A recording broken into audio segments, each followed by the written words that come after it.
आवाम अगर साथ आती है, हम मुत्तहिद होते हैं, तो इंशाल्लाह हमको लगता है कि वंचित बहुजन आघाड़ी मुसलमानों को बड़ी तादाद में साथ ले रही है। अच्छे अच्छे कैंडिडेट को हम टिकट दे रहे हैं, छोटे से छोटे कार्यकर्ता, लेकिन अगर ऐसा जज्बा रखने वाला हो जो आवाम की खिदमत करता है, हम उसको भी नहीं छोड़ेंगे। और अच्छे से अच्छा भी कैंडिडेट हमको जहाँ पे ताकतवर मिलेगा उसको भी नहीं छोड़ेंगे। इनका कॉम्बिनेशन करेंगे, क्योंकि अब एक प्रभाग में हमको 3-3 देने हैं, तो क्यों ना हम 3 में से एक हाथ 2 हमारे ईमानदार कार्यकर्ताओं को मौका देंगे। बहुजन आघाड़ी ने जो काम किया है और वंचित बहुजन आघाड़ी के जो है तो महाराष्ट्र अध्यक्ष के काम के और मध्य के जो हमारे जलीस अहमद साहब की जो वंचित बहुजन आघाड़ी ने हर वक्त मुसलमानों का साथ दिया, जब जब कोई ज़रूरत पड़ी तो वंचित बहुजन आघाड़ी जो तो साथ में आई, इसलिए मेरे को खुशी हुई तो मैं प्रवेश किया हूँ।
सर, जब से महानगर पालिका के चुनाव की हलचल हुई, हम देख रहे हैं वंचित बहुजन आघाड़ी के अंदर प्रवेश का सिलसिला बढ़ते जा रहा है। क्या कहेंगे इसके ऊपर आप? अल्हम्दुलिल्लाह, मुझे लगता है कि महानगर पालिका के हलचल से ही नहीं, तो वंचित बहुजन आघाड़ी का पिछले 2-2.5 सालों में हमने देखा है कि अलग अलग इलाक़ों में, अलग अलग बस्तियों से एक एक फ़र्द को जोड़ने का काम चल रहा है और लोग जुड़ रहे हैं। आज अल्हम्दुलिल्लाह एक बड़ी कामयाबी वंचित बहुजन आघाड़ी शहर औरंगाबाद के मध्य कमेटी को मिली है कि मिसरवाड़ी जो एक पसमानदा तबका है, जहाँ पे लोगों के वजूद को आज तक किसी शासन प्रशासन ने, चुन के आए वाले नुमाइंदों ने कभी भी कबूल नहीं किया है कि ये शहर की आवाम है। यानी महानगर पालिका में रहते हुए भी किसी देहात से भी ज़्यादा बदहाली में मिसरवाड़ी का और नारेगांव का इलाका रहता है, वहाँ के लोग रहते हैं। वहाँ पे पानी से लेके गली रास्तों की, गटर की, कचरे की, हर एक समस्या वहाँ पर होती है। समस्याओं का माहिर घर अगर कोई है तो वो ऐसी बस्तियाँ हैं जिसको मिसरवाड़ी कहते हैं या नारेगांव कहते हैं।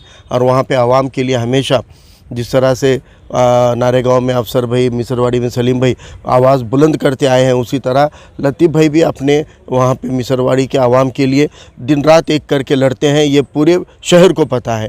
और एक ऐसा झुंझारू कार्यकर्ता जिसमें आवाम की खिदमत का जज्बा है, आज वो और उनकी पूरी टीम ने वंचित बहुजन आघाड़ी के अंदर शमूलियत हासिल की है।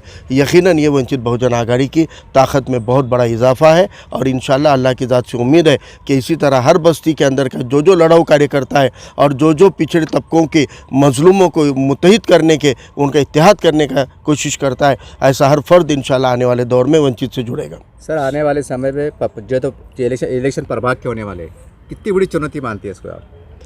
देखिए, चुनौती में भी एक रास्ता होता है।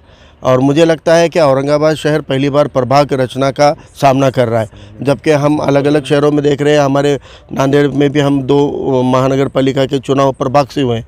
प्रभाग रचना के अंदर एक नुकसान है, छोटे छोटे वार्ड में छोटा कार्यकर्ता चुन के आ सकता है, लेकिन प्रभाग के अंदर आम आवाम के लिए, शख्स के लिए कोई जगह नहीं बनती है। इसलिए हम वैसे तो पॉलिसी के तौर पे वार्ड रचना के हक़ में है, प्रभाग के नहीं। हमने कोर्ट में केस भी डाला था, लेकिन अदालत ने उसको माना नहीं, प्रभाग रचना कायम रखी है। लेकिन एक नुकसान तो है, वैसे एक फ़ायदा भी है। प्रभाग रचना में जिस तरह हम जानते हैं कि यहाँ की जो हुकूमतें हैं वो मुस्लिम बस्तियों को, पसमानदा तबकों के बस्तियों को, पिछड़े हुए अम्बेडकरवादियों के, एससी समाज के बस्तियों को बांटने का काम करती है। लेकिन इस बंटवारे के अंदर अब प्रभाग रचना ऐसी बन जाती है कि एससी और मुस्लिम, इनकी ताकतें बढ़ जाने की वजह से कोई एक अपने दम पर बहुत ज़्यादा सीटें चुना के नहीं ला सकता। अब प्रभाग रचना के अंदर अकेले मुसलमानों के दम पे चुन के आने वाले सिंगल डिजिट से ज़्यादा कॉरपोरेटर नहीं आएंगे। ऐसी बस्ती में भी अगर अपने दम पे कहेंगे वो भी सिंगल डिजिट में आएंगे। लेकिन अगर ये इत्तेहाद होता है, जो इत्तेहाद औरंगाबाद में कामयाब हुआ है, अगर वो इत्तेहाद से अगर काम करते हैं तो इंशाल्लाह प्रभाग रचना हमारे लिए एक मुसीबत लग रही है, इंशाल्लाह ये कामयाबी का एक ज़रिया भी बन सकता है। सर, हमारा औरंगाबाद में सर्वे लगा था जब से महानगर पालिका हलचल शुरू हुई है। चर्चा है सर, चर्चा ये है कि जब कांग्रेस, राष्ट्रवादी, शिवसेना कट्टर पार्टी थी, वो एक हुए हैं इतना कट्टर होने के बाद भी। और एमआईएम मैं समझता हूँ उनके मुकाबले में इतने कट्टर नहीं है, हमारा नहीं, जनता का कहना है। जनता में चर्चा है कि क्या आप मतभेद भुलाकर एक नहीं हो सकते, क्योंकि आपका महापौर भी बन सकता है, बहुत कुछ हो सकता है उलटफेर।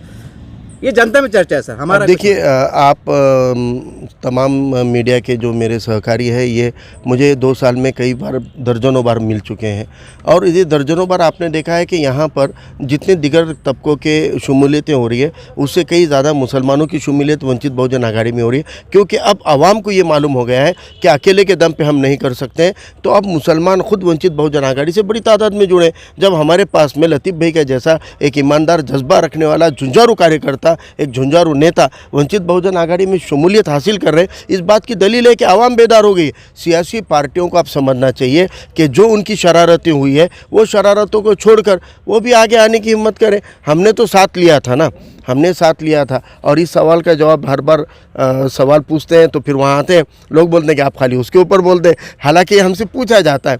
एक मैं अलग अंदाज में आपको एक जवाब देता हूँ कि हमारे घर में कभी भी प्रोग्राम रहा तो पूरे ख़ानदान के लोगों को बुलाते हैं। एक खालू है हमारे, अच्छे बेचारे, शेरवानी वगैरह पहनते, तो खालू की भी फैमिली को बुलाते हैं। तो क्या होता है, खालू की फैमिली में एक शरारती बच्चा है, बड़ा शैतान है।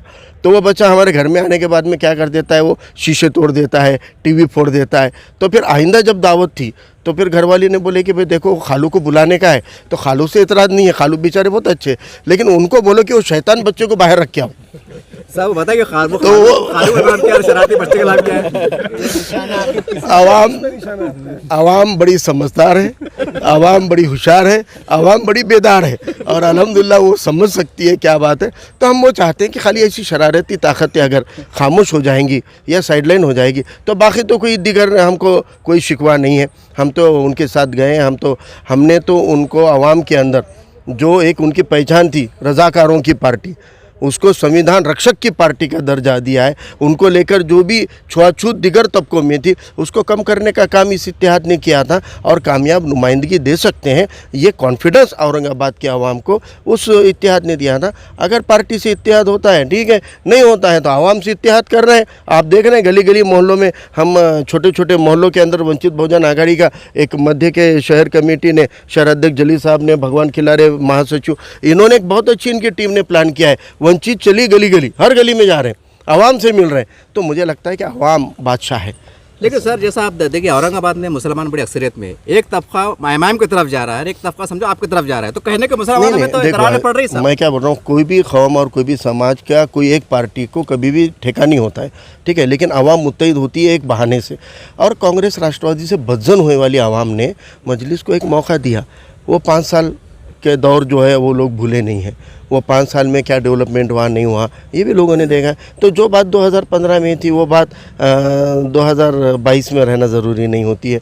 और मुझे लगता है कि ठीक है, जो जहाँ उन्होंने काम किया वहाँ उनको कामयाबी मिलेगी, जहाँ उन्होंने काम नहीं किया, जहाँ उनकी नाराज़गी, वो कहीं और जाने की वजह वो वंचित से जुड़ रहा है ना, तो एक ही बात है, आवाम अगर साथ आती है, हम मुत्तहिद होते हैं, तो इंशाल्लाह हमको लगता है कि वंचित बहुजन आघाड़ी मुसलमानों को बड़ी तादाद में साथ ले रही है। अच्छे अच्छे कैंडिडेट को हम टिकट दे रहे हैं, छोटे से छोटे कार्यकर्ता, लेकिन अगर ऐसा जज्बा रखने वाला हो जो आवाम की खिदमत करता है, हम उसको भी नहीं छोड़ेंगे, और अच्छे से अच्छा भी कैंडिडेट हमको जहाँ पे ताकतवर मिलेगा उसको भी नहीं छोड़ेंगे। इनका कॉम्बिनेशन करेंगे, क्योंकि अब एक प्रभाग में हमको 3-3 देने हैं, तो क्यों ना हम 3 में से 1-2 हमारे ईमानदार कार्यकर्ताओं को मौका देंगे, नौजवानों को मौका देंगे, अच्छी हमारे जो ख़वातीन हैं, हमारी बहनें हैं, उनको लाना ज़रूरी है। 50% मुसलमानों की जमहूरियत और डेमोक्रेसी घर में बैठी हुई है। आप मुझे बताइए, कोई मर्द हजरात की जितनी संगठनाएं होती है, नौजवानों की जितनी संगठनाएं होती हैं, ख़वातीन पे कोई काम कर रहा है क्या? जबकि आपको तो महानगर पालिका में 50% औरतों को भेजना पड़ेगा, आप, क्योंकि रिजर्वेशन 50% का है, 70 के करीब औरतें वहाँ पे जाने वाली है। तो आप मुझे बताइए कि हमारे पास में ऐसी तंजीमें नहीं है, लेकिन आज लतीफ़ भाई के साथ में बड़ी तादाद में हमारी बहनों ने शमूलियत हासिल की है। ऐसी बहनों को हम सामने ला रहे हैं, और उनको हम ट्रेनिंग देकर उनको हम कैपेबल बनाएंगे, और उनको लड़ने के लिए इंशाल्लाह मैदान में उतारेंगे। सर खान, मैं जो तो समाजवादी पार्टी अल्पसंख्यक शहर अध्यक्ष था, लेकिन मैं कोई पार्टी को बुरा भला नहीं बोलना चाहता हूँ, लेकिन वंचित बहुजन आघाड़ी ने जो काम किया है, और वंचित बहुजन आघाड़ी के जो है तो महाराष्ट्र अध्यक्ष के काम के और मध्य की जो हमारे जलीस अहमद साहब की जो वंचित बहुजन आघाड़ी ने हर वक्त मुसलमानों का साथ दिया, जब जब कोई ज़रूरत पड़ी तो वंचित बहुजन आघाड़ी जो तो साथ में आई, इसलिए मेरे को खुशी हुई, तो मैं प्रवेश किया हूँ। आपका पूरा नाम और बोलिए। लतीफ़ जब्बार खान, आप कहाँ से हैं सर? मिस्सरवाड़ी। ठीक।